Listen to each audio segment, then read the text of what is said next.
Good morning. Thank you all for being here today. I am Clarissa Rodriguez, Chair of the New York State Workers' Compensation Board, and I now call the 982nd meeting of the Board to order. Thank you. Madam Secretary, will you please call attendance? Vice Chair Foster. Here. Board Member Paprocki. Here.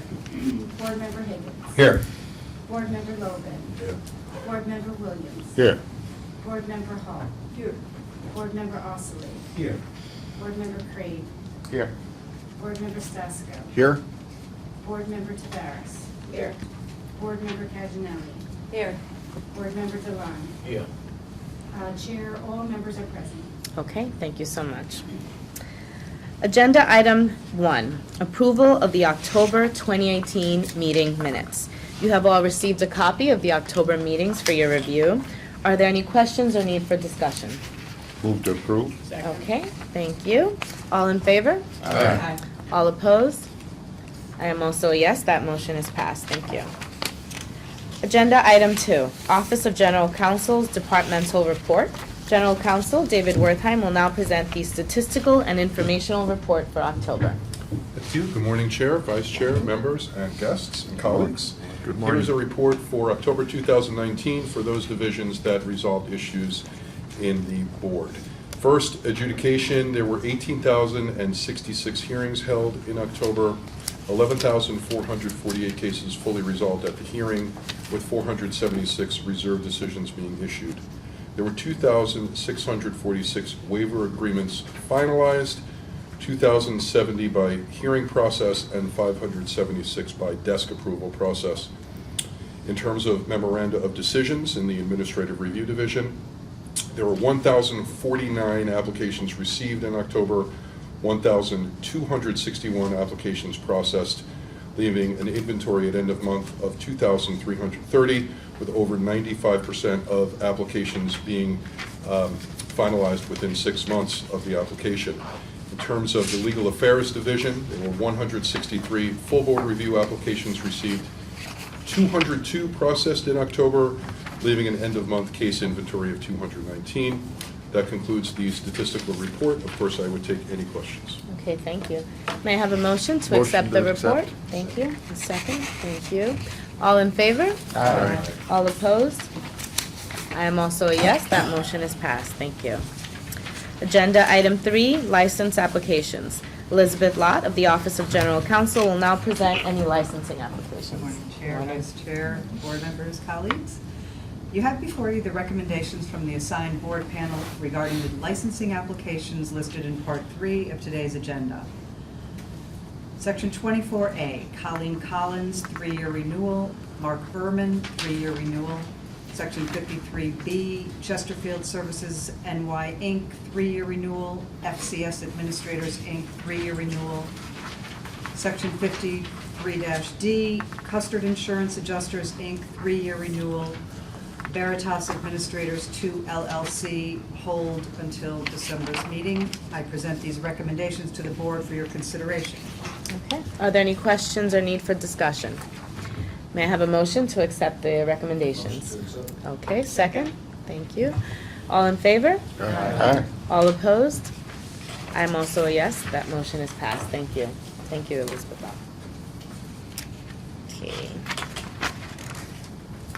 Agenda item 4, legal appeals.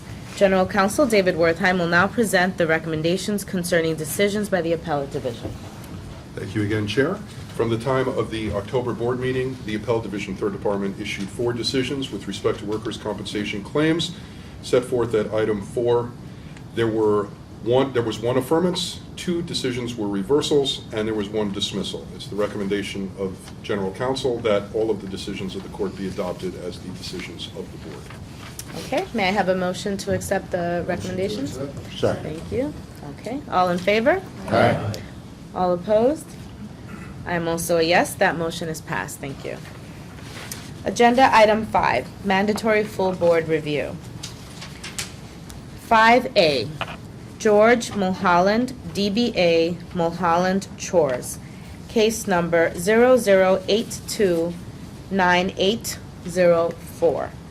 Is there a motion with respect to 5A on the agenda? Yes, Madam Chair. I move that the majority opinion be adopted as the opinion of the full board. Okay, thank you. Are there any recusals?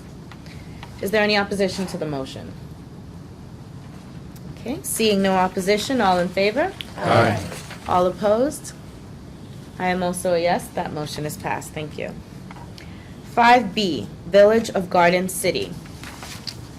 Case number G1236155 and G1272547.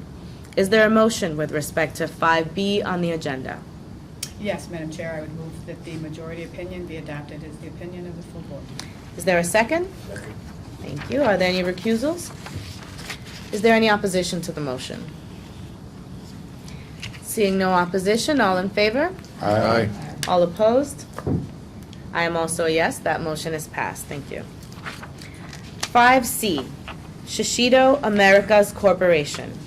Case number G1668563. Is there a motion with respect to 5C on the agenda? Yes, Madam Chair, I would move that the majority opinion be adopted as the opinion of the full board. Okay. Thank you. Are there any recusals? Is there any opposition to the motion? Yes. Yes, okay. In light of the opposition, I call upon the secretary for a roll call vote. Board Member Casanelli. Yes. Board Member Hall. Yes. Board Member Petracco. Yes. Board Member Ossory. Yes. Board Member Taveras. No. Board Member Logan. No. Board Member Higgins. Yes. Board Member Stasko. Yes. Board Member DeLon. Yes. Board Member Williams. No. Board Member Crane. Yeah. Vice Chair Foster. Yes. Chairwoman, Yes.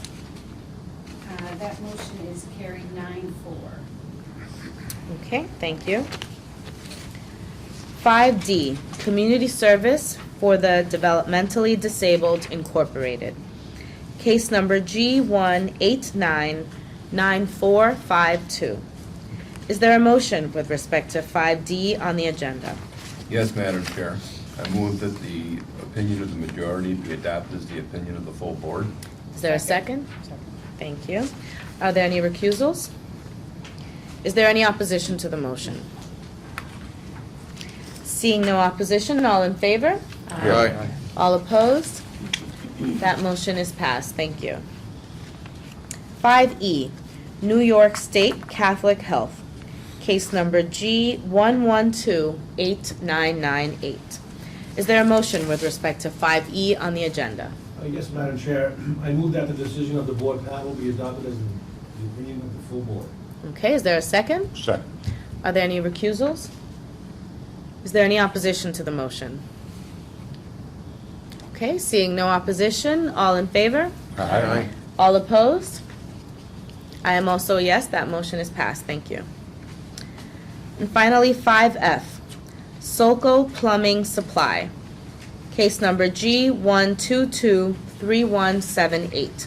Is there a motion with respect to 5F on the agenda? Yes, Madam Chair, I move that the majority opinion be the opinion adopted as the full board. Is there a second? Second. Are there any recusals? Is there any opposition to the motion? Yes. Yes. Yes, okay. In light of the opposition, I call upon the secretary for a roll call vote. Board Member Higgins. Yes. Board Member Logan. Yes. Board Member Ossory. No. Board Member Stasko. No. Board Member Crane. Yes. Board Member Casanelli. No. Board Member Williams. Yes. Board Member Taveras. Yes. Board Member Petracco. No. Board Member DeLon. Yes. Board Member Hall. No. Vice Chair Foster. Yes. Chairwoman, Yes. that motion is carried 8-5. Okay, thank you. Agenda item 6, discretionary full board review. I turn this portion of the agenda over to Vice Chair Foster. Thank you, Madam Chair. For the cases listed in item 6 on your agenda, it's been recommended that full board review be granted. Those cases are 6A, matter of Crucible Industries LLC, and 6B, New York City Transit Authority. I move to refer the cases back to respective panels for further consideration. Okay, thank you. Are there any recusals? Is there any opposition to the motion? Okay, seeing no opposition, all in favor? Aye. All opposed? I am also a yes, that motion is passed. Thank you. Thank you. Agenda item 7, other business. Okay. Seeing there is no other business, now we'll move on to our departmental guest speakers. So let me find my intros here. Seem to have lost one, so I'll just use this. Okay. So now I'd like to introduce you to today's speakers. Workers' Compensation Deputy Director Natasha Carbajal Evangelista and Director of Regulatory Affairs and Risk Management Stephanie Zufali. First with Natasha. Natasha has an impressive background in law and risk, working first in the private sector before eventually moving to the highest levels of New York State government. She came to the board in July from the governor's office, where she served as Assistant Secretary for the Labor and Workforce Portfolio, which includes the Workers' Compensation Board, Department of Labor, the Department of Civil Service, and Governor's Office of Employee Relations, among others. Natasha negotiated budget initiatives on behalf of the board and other agencies and was instrumental in the statewide implementation of several governor initiatives, including New York paid family leave. Before taking her role in the executive chamber, Natasha served as Special Risk Counsel, Risk Ethics and Compliance at the Department of Labor. Thank you for being here today, Natasha. Now, Stephanie. Stephanie joined the board 4.5 years ago, bringing more than 2 decades of experience in employee benefits, particularly in the health insurance and workers' compensation industries. Before taking on her current role, she spent 5 years with the Division of Budget and then 18 years with the Department of Civil Service, where she led the multi-billion dollar procurement and implementation of the Empire Plan prescription drug program. Stephanie has also been an active member of the Workers' Compensation Task Force, helping to revamp the state's workers' compensation experience.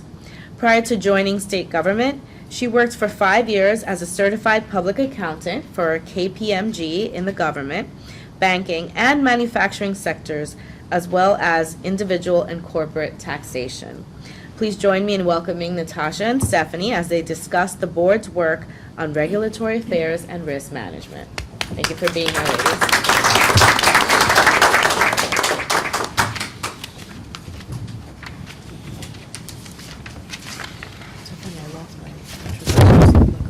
Thank you, Madam Chair, Vice Chair, and board members, and very esteemed colleagues.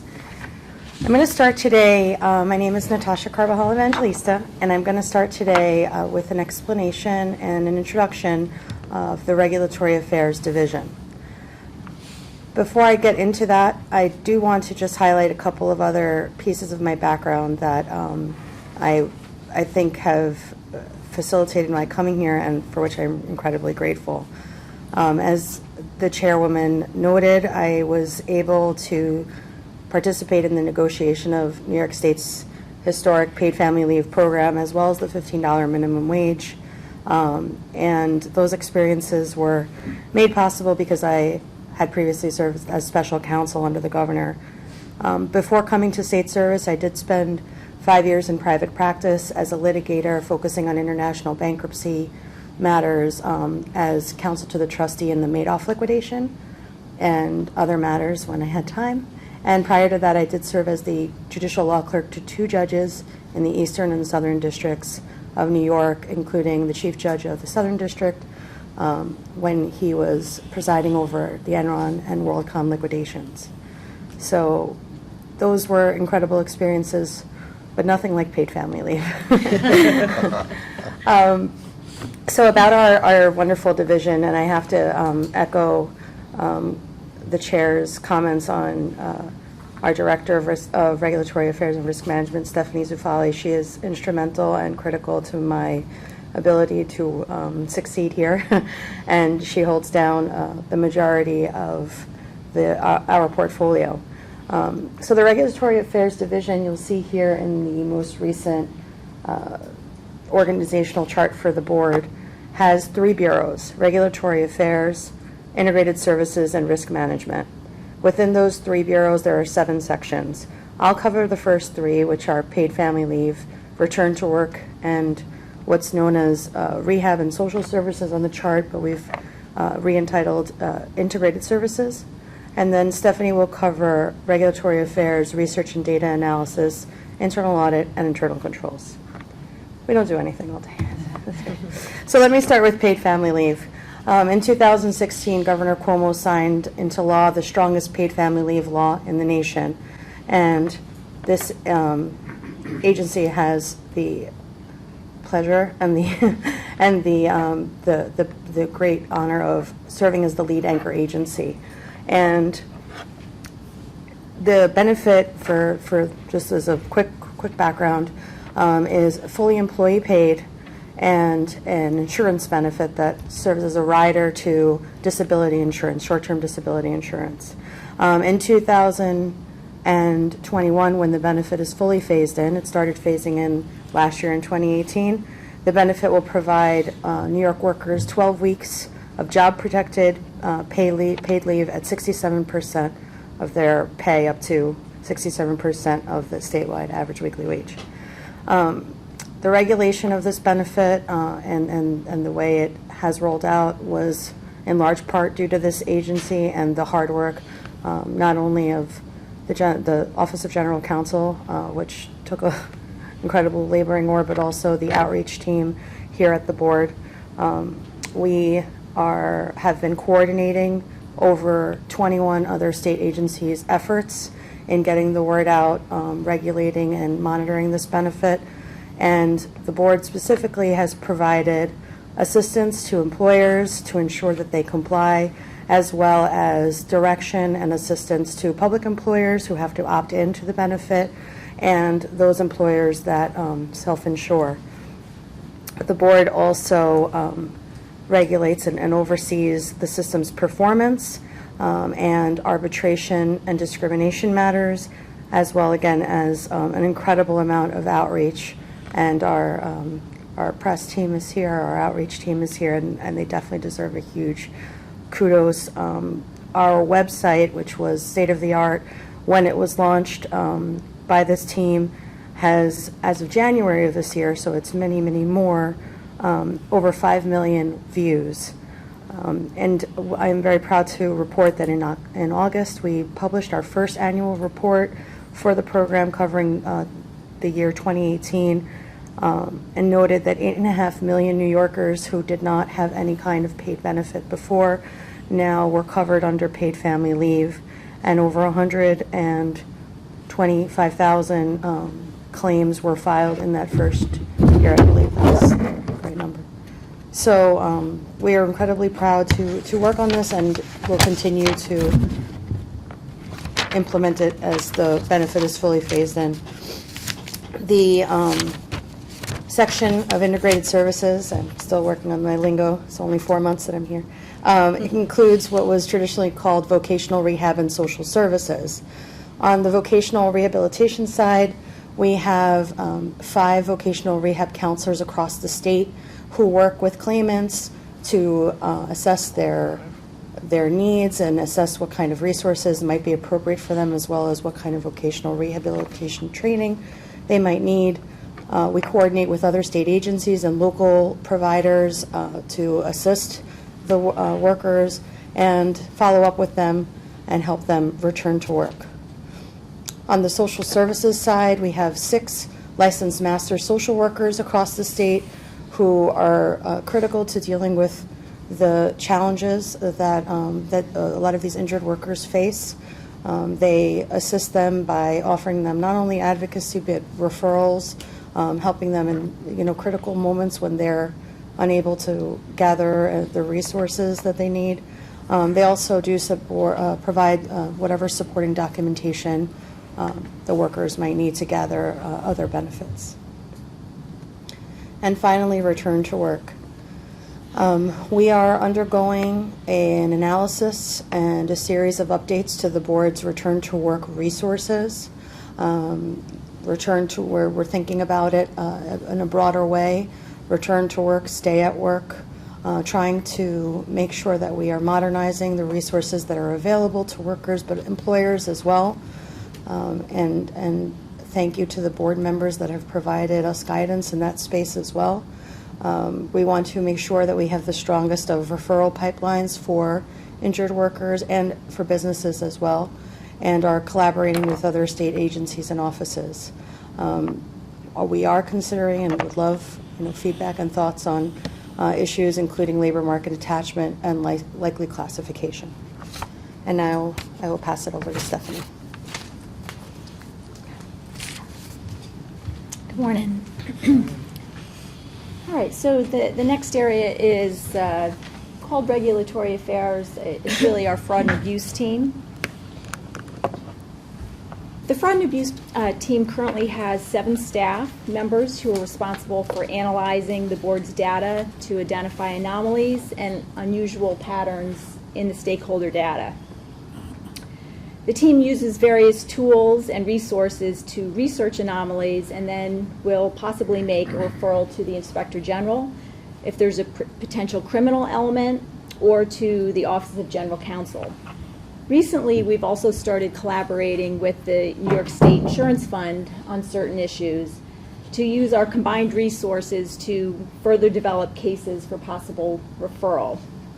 This team is also an active participant in the New York State Workers' Compensation Task Force, which is attempting to rein in the state's escalating workers' comp expenses.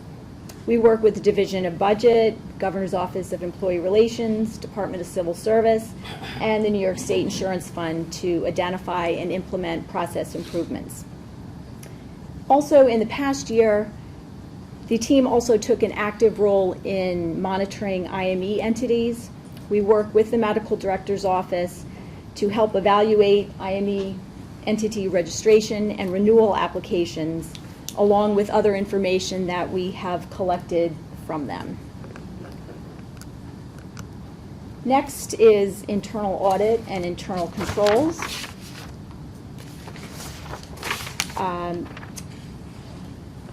These units are part of the Risk Management Bureau, and within this unit we have an internal control officer as well as 4 auditors. The board, as you may know, is one of about 60 state agencies that are required to have an internal control officer as well as an internal audit unit.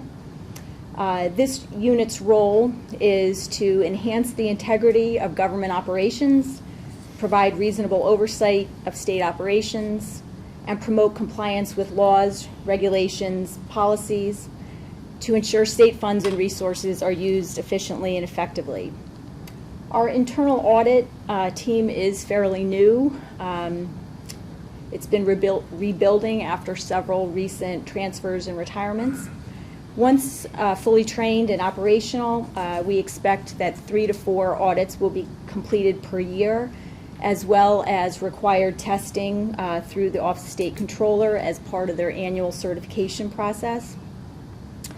There are currently 50 individual units or sections within the board, and we are operating on a 5 to 7 year audit cycle. So those units with the highest risk, as well as those who have never been audited, are incorporated into the upcoming audit plan. Our internal control officer coordinates an annual self-assessment of risk for each of the 50 units. Additionally, he meets with each unit to help evaluate and strengthen the controls in place. He's also involved in Project Sunlight to make sure that any appearances before the board are properly reflected in the Project Sunlight database. And he's also worked on several ad hoc initiatives to help enhance control activities. For example, one that he recently worked on is to ensure that I think the 120 shared mailboxes that the board has are actually monitored in a timely manner. The next area is research and data analytics. And this team has 8 staff members, including the project director, program research specialists, statisticians, and admin support.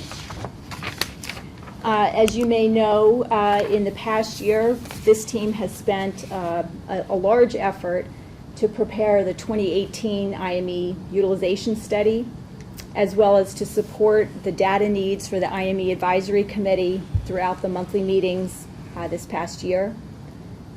The committee's report and recommendations will be finalized by the end of 2019. The utilization study, as well as videos and handouts from all of the meetings, are located on the board's public website, if you have any interest in taking a look at that there. On an ongoing basis, the research and data analytics team supports all data requests, whether it's an internal ad hoc data request or a formal FOIL request. Each year, the team coordinates approximately 150 ad hoc data requests, either performing the work themselves or working with our ITS folks to pull in additional data sources. Additionally, they prepare responses to about 12 to 15 FOIL requests each year.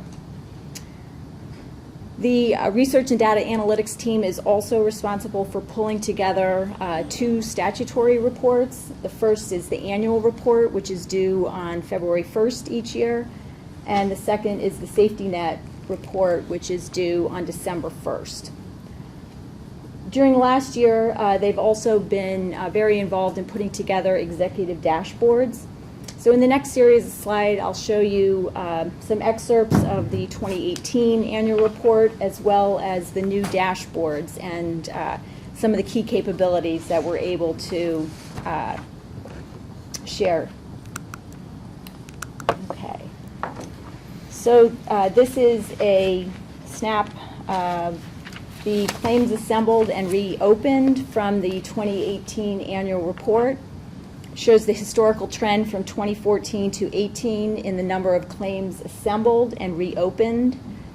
There are each year, in the last 2 years, slightly less than 500,000 claims that are either newly assembled or reopened.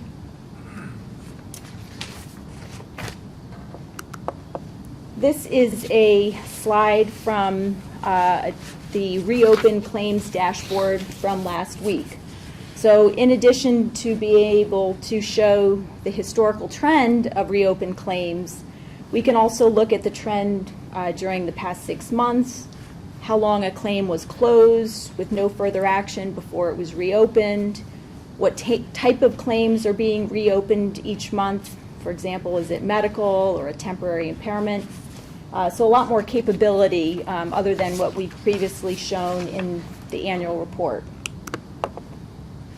This slide, again, is from the annual report, and it shows the percent of claims that are controverted. Historically, it's been hovering right around 6% each year. And this next slide is, again, from our dashboard. In addition, we can now review more information related to controverted claims. For example, whether a pre-hearing conference was held in a timely manner, and how long it took to resolve a controverted case. We can also determine the age of pending controverted claims, split between whether it's following the streamlined or the exempt process. Management can also use these dashboards to further identify and follow up on claims that are taking longer to resolve than expected. This one, again, is back to the annual report. And here we're showing that there were over 423,000 claim resolutions in 2018. Within a given year, there could be multiple resolutions within a single claim. 44% of the claims were resolved through a formal process, which includes a hearing, waiver agreement, or through administrative or full board review.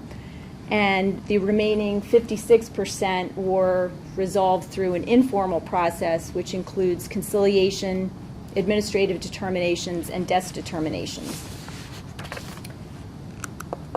So this is our resolution dashboard, and here we can monitor the board's total resolution count per month, as well as the resolution rates. So for all resolutions, we're currently averaging over 70,000 resolutions per month. 35% of those are through formal channels and 65% are through informal channels. We can also look to see how often an amended resolution is required, which right now is around 6% of the time, and how frequently resolutions result in the claim being continued or marked no further action.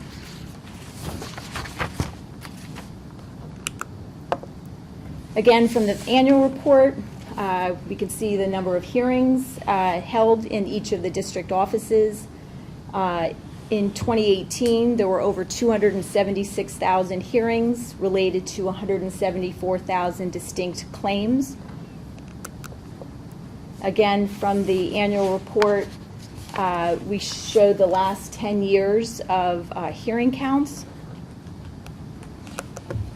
And now in the dashboard, in the left corner, we can see the number of hearings requested, which are the green bars, as well as the hearings held in the yellow bars over the past year. So in the last several months, you can see there are slightly more hearings being requested than being held. We can now also track the length of time between the date that the hearing request came in and the date it was held. Currently, 70% are held within 30 days of request. And we can also look at the backlog of cases to determine how long they've been waiting for a hearing. Currently, 60% of the backlog has been waiting less than 30 days. So during the last year or two, the board has made significant enhancements in its ability to monitor claims and take action where necessary through the use of the data dashboards. And we plan to continue to enhance the reporting for other units as new data sources become available. Oh, that's great. Thank you so much.